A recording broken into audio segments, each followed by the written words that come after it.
Hi guys, welcome back to another vlog. This week I'm going to be going to Edinburgh for a couple of nights for the first time ever. I have been to Scotland before, I've got family further north, but I don't know how I've never been to Edinburgh before. We're heading off tomorrow, so I thought I would take my camera with me and vlog the whole trip because Edinburgh is supposed to be so beautiful this time of year. It is October at the moment, so I'm really hoping to see some really beautiful autumn colours and just see the city in like the best time of year for it. 4.5 hours on a train each direction is the perfect excuse to read.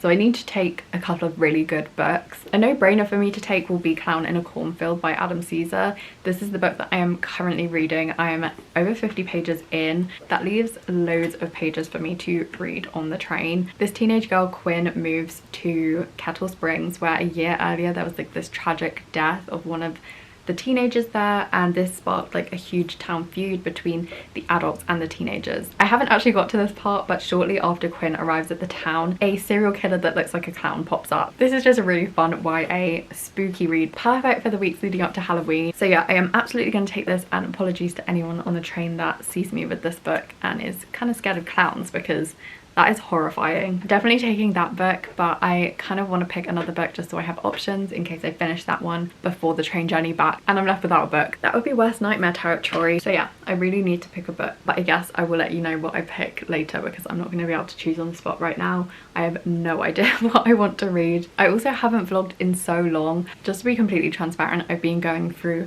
a really rough time and spending way more time by myself, just really reflecting on like my life and the sort of things that I want to do. So yeah, sorry that I've been gone for a little while. I'm so excited to get back into vlogging, especially at this time of year. Let's just pretend that didn't happen and carry on. But while I was gone, I did film a little bit of a show that I went to watch. I don't know if any of you guys know the Girls Podcast with Sophia and Cinzia. Me and my friend just thought why not book it, and we booked it quite last minute, and it ended up being such a fun evening because it was the perfect excuse to get dressed up and go to the Royal Albert Hall with some girlfriends, and we were just surrounded by like other girls our age. So yeah, it was a really fun night, so I thought I would include the footage anyway, even though it happened a few weeks back. I'll include that now, and then we will head to dinner.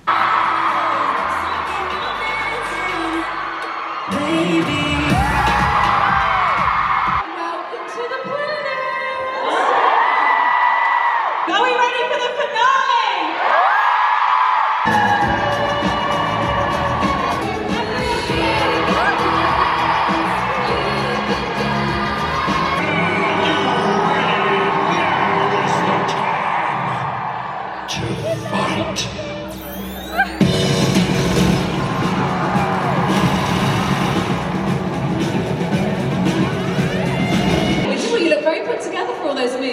That was a great high kick on the screen there. Oh, that's just his girlfriend. Oh, and now you're together, and now you need even more of my eyeliner. But now he's front and centre. I don't panic about the Brian invasion. Yeah. Brian's got them in check. He's made sure they're not dangerous, and most importantly, they are dateable this evening. Why don't you tell us how these Brian chambers work, Jess? Yes. Okay. Has anybody seen Naked Attraction? We're not allowed the nudity on the Royal Albert Hall. Okay guys, whose trousers do we like the most? 2, 1. And he's got 2 vintage notifications. Are you a seller, Brian? Could you please show me the last message you sent? Thank you. Vintage King. Vintage King, are you selling stuff on Vintage? Yeah, currently he's trying to maybe sell these boots you could sell.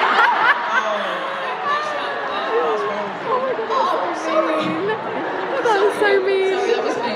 The truth hurts, Brian. Sorry. Oh. Who's he been recently talking to on Snapchat?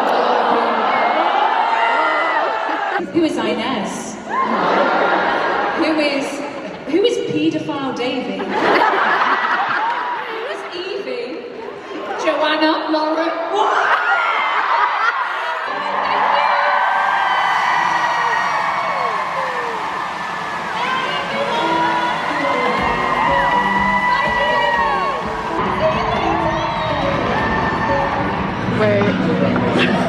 There's 3 different vibes. Too embarrassing for me. I'm sorry. I would never be like, espresso. You should get what you want. And a red wine.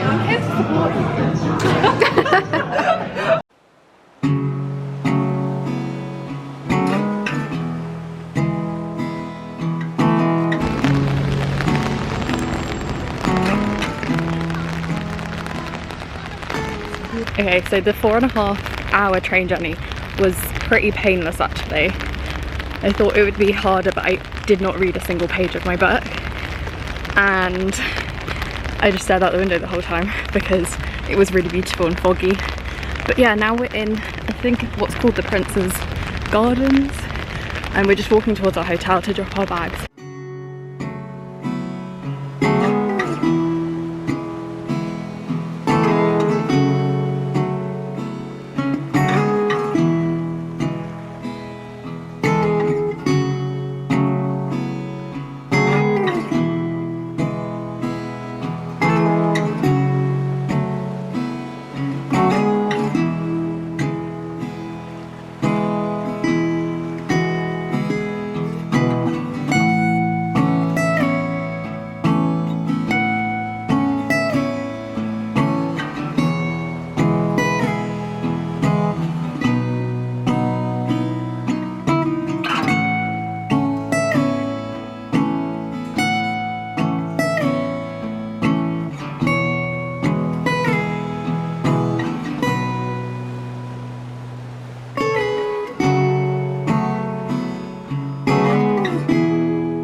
Definitely, that's a lot. For me personally, I mean, no, it's actually perfect. They don't look small on the camera, but look how small that is.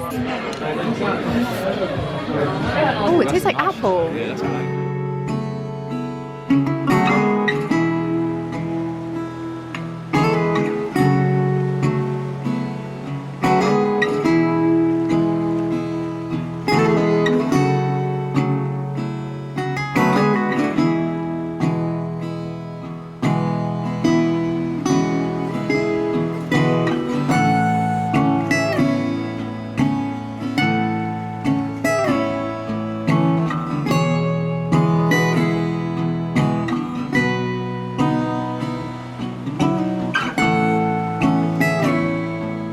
Do you mean like you can see the emotions of the horses?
Oh yeah, we were literally just over there.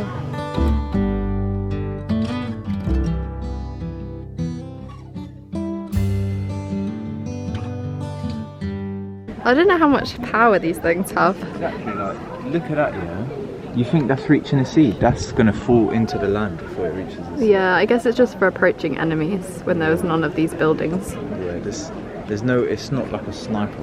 Hi everyone, Jamshed's just gone out to get me some insoles for my boots because my feet feel raw after walking around all day, and it is 10 to 6. So yeah, sorry, I don't really talk to you guys at all while I've been here, but I can't even remember. Yesterday we basically just like walked around in the rain. Like we got into Edinburgh quite late, well, late in the day. And so yeah, we just kind of like wandered around in the rain and went for dinner at this place called, I think, Macca's. I don't know if that's how you pronounce it, but yeah, it's like a mash bar and they do like haggis and stuff, and they do vegetarian haggis. But yeah, you got to pick which mash you had, so I picked this kind of like smoked cheese one. And yeah, it was just really nice because the last time I had haggis I was a child and I was still eating meat, so I really wasn't expecting to come here and be able to have some. So yeah, that's pretty much what we did yesterday. We went into this pub called the Last Drop, which was kind of a play on words. What are they called? The gallows, where they used to hang people. There was like a site, I think, just outside of that pub ground. So the Last Drop kind of references their last drink, but also their drop to their death. So yeah, quite morbid, but it was a really cool pub because it also had this like history of having a poltergeist. Very creepy. We literally just walked in there because we thought it looked nice. We had no clue about the history. So yeah, really had such a great impression from last night. Even though it was like raining and we mostly saw the city in the dark, it was actually really lovely and atmospheric. And I know a lot of people say that it's actually worth coming to Edinburgh when it's rainy. Today was so much nicer. We ended up going for breakfast somewhere like quite random. We just kind of popped in, and then we went to this portrait gallery. It was so beautiful. It was neo-Gothic architecture. There was just this one kind of main hall when you walked in that was just absolutely stunning, and the art in there, it was so beautiful. And we did learn a lot, and it was kind of like history of the people that made Scotland what it is today, including more modern people, but also back in the kind of Stuart times, Mary Queen of Scots of course, and James I, James II, basically all of those people, which I studied at A-level, so that was really fun to kind of like refresh my knowledge a little bit and actually see all the portraits of them. We walked down the Royal Mile and went toward Arthur's Seat, which if you've watched One Day then you know probably what Arthur's Seat is. It's this massive hill and it's way bigger than I thought it would be. Like, I know it was a massive hill, but I didn't realize like how much of a hike it would be. So we didn't actually go all the way to the top because neither of us really had the right walking gear. Like, we didn't have like proper walking trainers with us or anything like that. This is probably why my feet are hurting, to be honest. I never really have any problems with those boots. I don't think that was the best idea, but we did make it quite high up and it was a really lovely view, and I just really enjoyed watching the birds up there because they were kind of like riding the wind and the current. Yeah, so after that we headed to Edinburgh Castle, which is kind of on another hill, like kind of opposite. We kind of just walked around the grounds mostly. There's not much to see like inside, and we also didn't queue to go into like the main rooms because it was such a long queue and obviously our feet were hurting at this point.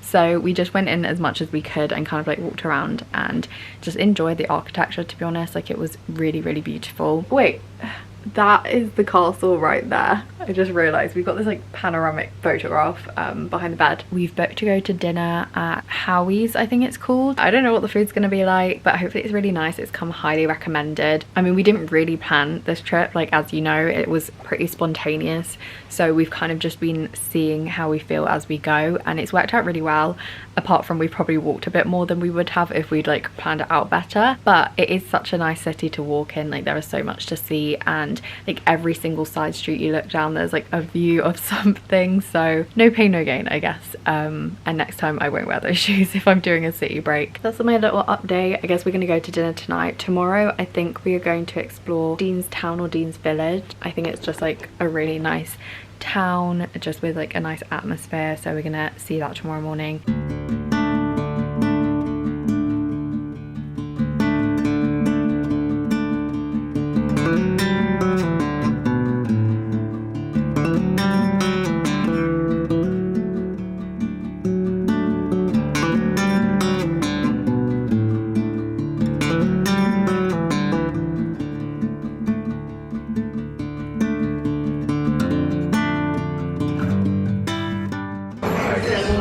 Yeah, his first time having haggis. It is banging. Really?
should have my own show.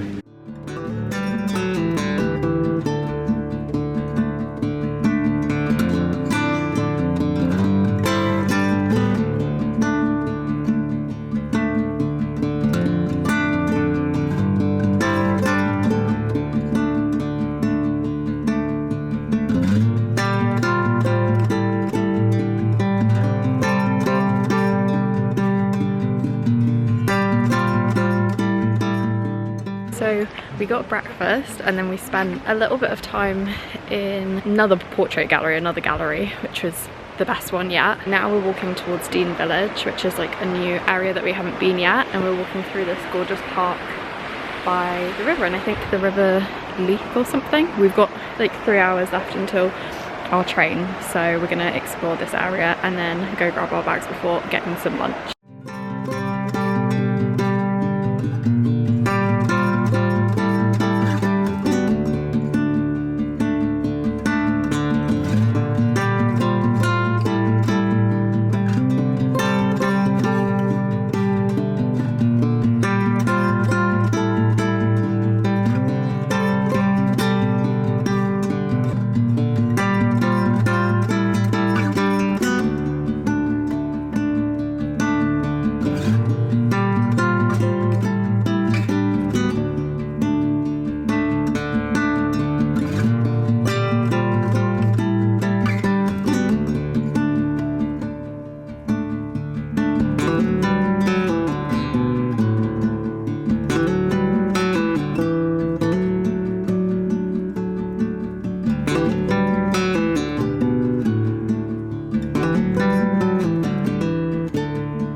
Hello everyone, since I spoke to you last, I've got back from Edinburgh, gone back to work, and also got my hair cut and finished a book and started a new book. I've been a busy girl, honestly. So yeah, today I went out and got my hair cut.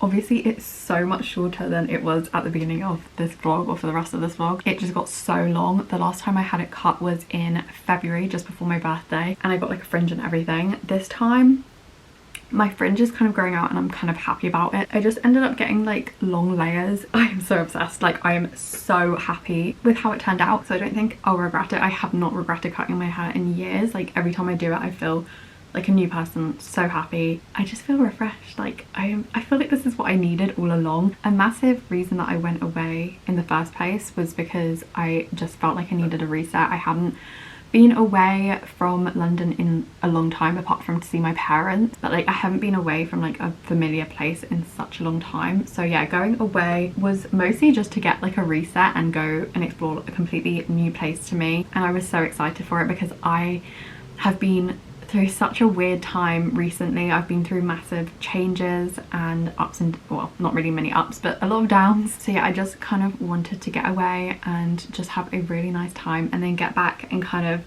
start fresh. But for the last couple of days I haven't really felt like much has changed since I went away and came back. Like, maybe going away isn't going to fix all my problems basically. However, as like superficial as it sounds, for me, changing something new about myself, like getting my hair cut, honestly gives me a new lease on life. I do feel like this was exactly what I needed. So yeah, anyway, let's talk books. I finished this one, Clown in a Cornfield by Adam Caesar. YA horror about a clown serial killer in a small town in Missouri, I think. I got so hooked on this that I read it so quickly in the end, so it was a little bit of a slow start for me, but then when it did get into the carnage and basically what ended up being like a massacre, like serial killer situation, I could not put it down. So I didn't read any of it on the trip up to Edinburgh or when we were there, but on the way down it was really dark and like there was nothing to look out the window, so I ended up reading this basically the whole journey, just like on and off. So I'd say I read around 100 pages, and then yesterday I was reading it on my bus journey home from work. And as soon as I got back from work, I literally took off my jacket, took off my shoes, made a cup of tea, sat down on the sofa and finished it. So yeah, I really got into this one. The only thing I'll say is that the kind of motive behind all the killings was so cheesy and ridiculous. A little bit predictable, but it did not take away from how fun it was. Like, I actually didn't mind. Basically, if you're going into this, the mystery element of it isn't really the important thing. It's like definitely more of like just a fun cheesy slasher. Sometimes you just need a book like this, and I really enjoyed this. It got me totally into the Halloween spirit, and I feel like, dare I say, out of my reading slump. I feel like this brought my reading spark back. Like, I felt like for a little while like I just didn't feel like a reader. That sounds stupid. I don't know how to explain it, but it just brought a bit of excitement back in terms of reading for me, because I've been so excited by so many books like to pick them up, but when it actually comes to reading, like I'm just finding myself not able to concentrate. It's probably to do with what I've been going through recently. Going through such a tough time like has not made me want to read. I've definitely got more back into like writing and stuff, which is surprising, but yeah, reading has just taken a bit of a backseat this whole year basically. I've only read 21 books now, whereas a couple of years ago I was reading like 40 to 60 books a year. So yeah, this is definitely very new for me, but I do feel like this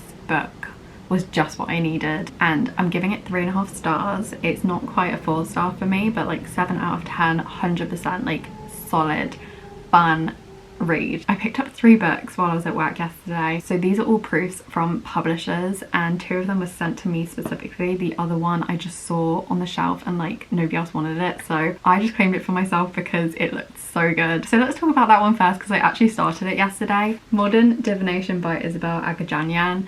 This is a kind of urban fantasy about witches in Cambridge. So basically all I know so far is that it follows this 23-year-old witch who's studying at Cambridge. I think she might have just finished her degree, but basically she has to keep her magic life secret and her power secret from everybody. So basically she's like hiding it from her best friend. She feels like totally fake and guilty all the time, but I know from reading the synopsis that there's going to be a whole witch hunter element to this book. It's also a duology, so this is just one book and it's 500 pages. I don't know what's going on with me because I'm never like this, but I'm so in the mood for a long book right now. I kind of just want to get into a book that I really love and just be able to read loads of it, instead of finding a book that I really love and then it being over in like 200 pages. It describes it as a mix between A Discovery of Witches and The Atlas 6. I haven't read either of those, to be fair, so I won't be able to tell you if that's actually accurate, but I am loving this so far. I've only read 36 pages and it's already the sort of book that makes me want to like annotate and tab. The writing is so good. It's definitely like purple prosy, and the love interest in this is, I think, a warlock. He is Hal Pendragon coded, like Hal from Howl's Moving Castle. I didn't know how much I needed that in my life, but like I can already see it coming through. Like I can so see the inspiration that the author took from that movie and that whole dynamic between Sophie and Hal. I honestly, this has made me realise that I need to read more witch books because they are so much fun. I need to say again, like I love books where magic is in our world but kind of like concealed. So yeah, I'm really just very much intrigued and hooked at this point. I don't know what I'm going to do when Vampathon comes around on Saturday, because I don't know if I'm going to want to put this down, but at the same time my Vampathon TBR is so hefty, so yeah, I don't know what I'm going to do there. The other 2 books that I got, all 3 of these are super different. This next book is also, I think, really great for this time of year because it is definitely horror. Stag Dance by Tori Peters. I'm going to put a picture of the final cover here. This is coming out in March. The cover is one of the most stunning covers I've seen in like quite a while. It's not a novel, it's 3 kind of like novella short stories, so I'm quite intrigued because I have read a bunch of short story collections at this point and all of them have been like relatively short stories, and the longer stories are the ones that I like the least. So yeah, we're gonna see if I'm gonna like this one. It's described as a boldly inventive quartet exploring transness, past, present and future. I'm so excited for this. I think I'm gonna try and fit it into my November TBR because yeah, like I said, I'm not gonna really be able to fit much in before Vampathon at this point. And then the last book that I got yesterday, the last book in this mini haul, Hank Hang's latest translation, We Do Not Part. This one is going to be perfect for winter because it's set in December. It's set in the snow on, I think, Jeju Island. From what I know, one of the characters has to travel to, I think it's Jeju Island, I don't know if it's there or somewhere else, in the snow to go to their friend's house to basically save their bird from dying, because the bird is there without anyone looking after it, like feeding it, etc. So this person has to go and find the bird and like make sure it's alive and like look after it, because I think their owner like got into an accident or got sick and had to go to hospital. Basically something happens, or the character discovers something within the house or the island, basically about the past of this island. So yeah, it's like kind of an odd premise, but it is about remembering past tragedies. I don't know, this is definitely the Han Kang book that has like intrigued me the most out of all of them, so I think this is the one that I'm going to read first. I actually spoke to Han Kang about this last year when she was in London for the release of Greek lessons. She showed me how she took the picture of the cover, not this cover but the original Korean cover. I'll put it on screen, but it kind of looks like it could be a mountain range, but what it actually is was her and a friend holding up this bed sheet at the beach and someone else taking a photo of them doing that. I think that's absolutely beautiful. It looks kind of like the snow or like a mountain range if you didn't know that it was a bed sheet. But yeah, just such an odd story behind that cover, but I love it. And Han Kang basically told me that was the next one that was going to be translated, so it feels so like full circle to now have this in my hands and actually be able to read it now that it's in English. I am speechless. This is the best haul I've ever done. Anyway, so right here is my laptop. I'm going to be using the next hour to work on my novel. So at the moment I am planning a novel that I'm going to hopefully start writing in November. I have just reached a bit of a roadblock with this book and with the characters specifically. There's one character which I don't know whether he should really be a character. Like, I'm kind of questioning whether I should just persevere with him and like really try and figure him out, or whether I should merge him with one of the other male characters and make him a little bit different, a little bit spicier, because that other character is so exciting to me and this one isn't, and that is a massive problem if you kind of knew the context. There are basically 3 paths ahead of me and I don't know which one to choose, and I can't really continue on plotting and planning out this novel without making that decision, which is so frustrating. Before that I was actually doing such a good job because I'm not really a plotter. In the past I've been a bit more of a pantser, which is, if you don't know that term, is like when you fly by the seat of your pants. You kind of just go with the flow and whatever comes to you in the moment while you're writing, you just go with it. So I used to do that more, but then I realized that that was like a big problem for me because I'd always get to like halfway through the book and then hit my roadblock then and not be able to figure it out because I was in the middle of the writing process. So yeah, I've gone about this project very differently to all of my previous ones. So yeah, there's so much more that I need to flesh out before I sit down and start writing. So that's what I'm going to do for the next hour, and then after that I've got a dance class tonight. I'm going to go to that and then I will come back and either continue working on this book or pick up Modern Divination and read for the rest of the night.